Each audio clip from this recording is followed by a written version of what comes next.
नमस्कार। भारत सरकार में असली पावर किसके पास है, राष्ट्रपति के पास या प्रधानमंत्री के पास?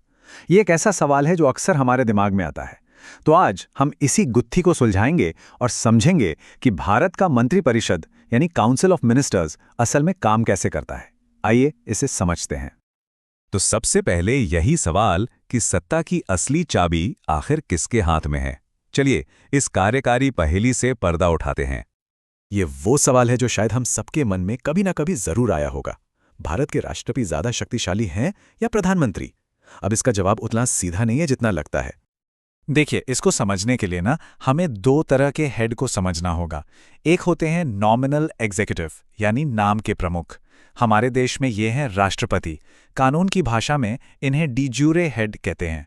और दूसरे होते हैं रियल एग्जीक्यूटिव यानी असली प्रमुख। ये हैं प्रधानमंत्री और उनका मंत्रिमंडल।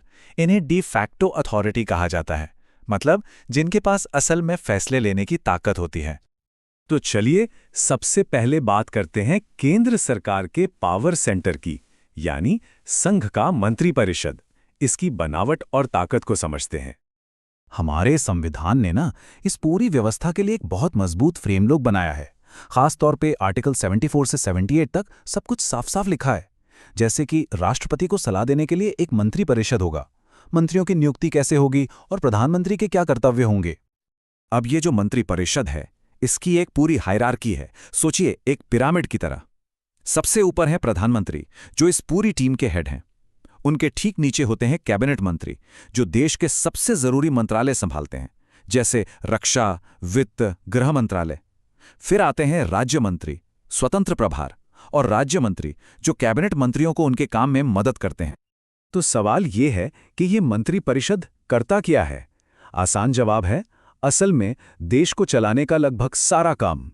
देश के लिए बड़ी बड़ी नीतियां बनाने से लेकर सभी मंत्रालयों का काम देखने तक, और संसद में नए कानून लाने से लेकर देश का बजट कंट्रोल करने तक, सब कुछ इसी के हाथ में होता है। अब आता है इस पूरी व्यवस्था का सबसे दिलचस्प पहलू, और वो है सामूहिक जिम्मेदारी का सिद्धांत। आर्टिकल 75(3) साफ कहता है कि पूरा का पूरा मंत्रिमंडल अपने हर एक काम के लिए सीधे लोकसभा के प्रति जिम्मेदार है। इसका मतलब जानते हैं क्या है? इसका मतलब है कि अगर लोकसभा सरकार के खिलाफ अविश्वास प्रस्ताव पास कर दे, तो सिर्फ एक मंत्री नहीं, बल्कि पूरे मंत्रिमंडल को एक साथ इस्तीफा देना पड़ता है। अच्छा, ये तो हुई केंद्र की बात। अब जरा राज्यों की तरफ चलते हैं और देखते हैं कि वहां की कार्यकारी व्यवस्था कैसी है। आपको जानकर हैरानी होगी कि ये लगभग केंद्र का ही एक आईना है। ये स्लाइड देखिए, कितना साफ साफ समझाती है। जो भूमिका केंद्र में प्रधानमंत्री की है, वही भूमिका राज्य में मुख्यमंत्री की है। केंद्र में जो पद राष्ट्रपति का है, राज्य में वही पद राज्यपाल का है। और जैसे केंद्र सरकार लोकसभा को जवाब देती है, वैसे ही राज्य सरकार विधानसभा को जवाब देती है। एकदम मिरर इमेज। जैसे केंद्र के लिए नियम है, वैसे ही राज्यों के लिए भी संविधान में सब कुछ लिखा है। आर्टिकल 163 और 164 राज्य मंत्रिपरिषद की नींव रखते हैं। ये कहते हैं कि राज्यपाल को सलाह देने के लिए एक मंत्रिपरिषद होगा, जिसका नेतृत्व मुख्यमंत्री करेंगे। राज्य सरकार के काम तो हमारी रोजमर्रा की जिंदगी से सीधे जुड़े होते हैं। हमारे इलाके की कानून व्यवस्था, पुलिस, खेती किसानी, स्कूल, अस्पताल, इन सभी को चलाने और इनसे जुड़ी नीतियां बनाने का काम राज्य का मंत्रिपरिषद ही करता है। और हाँ, बिल्कुल केंद्र की ही तरह यहां भी वही सामूहिक जिम्मेदारी वाला सिद्धांत लागू होता है। राज्य का मंत्रिपरिषद भी विधानसभा के प्रति उत्तरदायी है।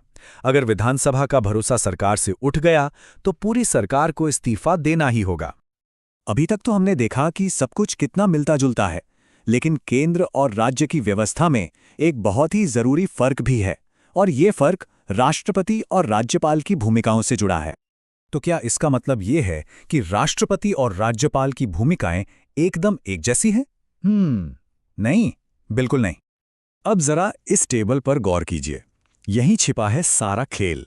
जहां तक मंत्रिपरिषद की सलाह मानने की बात है, राष्ट्रपति तो लगभग पूरी तरह से बंधे हुए हैं, लेकिन राज्यपाल के पास कुछ मामलों में विवेकाधीन शक्तियां होती हैं, मतलब डिस्क्रिशनरी पावर्स, जहां वो अपने विवेक से फैसला ले सकते हैं। तो सबसे बड़ा और सबसे जरूरी फर्क यही है, राष्ट्रपति के पास अपनी मर्जी से काम करने की कोई शक्ति नहीं है, जबकि संविधान राज्यपाल को कुछ खास मामलों में अपने विवेक का इस्तेमाल करने की छूट देता है। तो ये शक्तियां हैं क्या? मतलब कब राज्यपाल अपने विवेक का इस्तेमाल कर सकते हैं? जैसे किसी राज्य में राष्ट्रपति शासन लगाने की सिफारिश करना, या विधानसभा से पास हुए किसी बिल को राष्ट्रपति के पास भेजना, या फिर जब चुनाव में किसी भी पार्टी को बहुमत ना मिले तो किसे मुख्यमंत्री बनाना है ये तय करना। इन मामलों में वो मंत्रिपरिषद की सलाह मानने के लिए बाध्य नहीं है। तो चलिए अब इस पूरी बातचीत को समेटते हुए उस एक सिद्धांत पर आते हैं जो हमारी पूरी संसदीय प्रणाली की जान है, और वो है जिम्मेदारी का नियम। सामूहिक जिम्मेदारी, इसका सीधा सा मतलब ये है कि पूरी सरकार एक नाव में सवार है। सरकार का कोई भी एक फैसला सभी मंत्रियों का साझा फैसला माना जाता है। वो एक टीम की तरह काम करते हैं, डूबेगी तो साथ, तैरेगी तो साथ। अगर विधायिका का विश्वास खो दिया तो सबको एक साथ जाना होगा। तो कुल मिलाकर बात यह है कि असली ताकत यानी रियल एग्जीक्यूटिव अथॉरिटी वो केंद्र हो या राज्य, मंत्रिपरिषद के ही पास है। राष्ट्रपति और राज्यपाल नाम मात्र के यानी सेरेमोनियल प्रमुख हैं। और इस ताकत का इस्तेमाल हमेशा उस टीम के कैप्टन के नेतृत्व में होता है। केंद्र में प्रधानमंत्री और राज्यों में मुख्यमंत्री। असल में सरकार के मुखिया वही हैं। लेकिन जाते जाते एक सवाल आपके लिए, क्या सामूहिक जिम्मेदारी की ये व्यवस्था, ये जो पूरा सिस्टम है, क्या ये सच में कार्यपालिका की जनता के प्रति जवाबदेही को पक्का करती है? इस पर सोचेगा जरूर।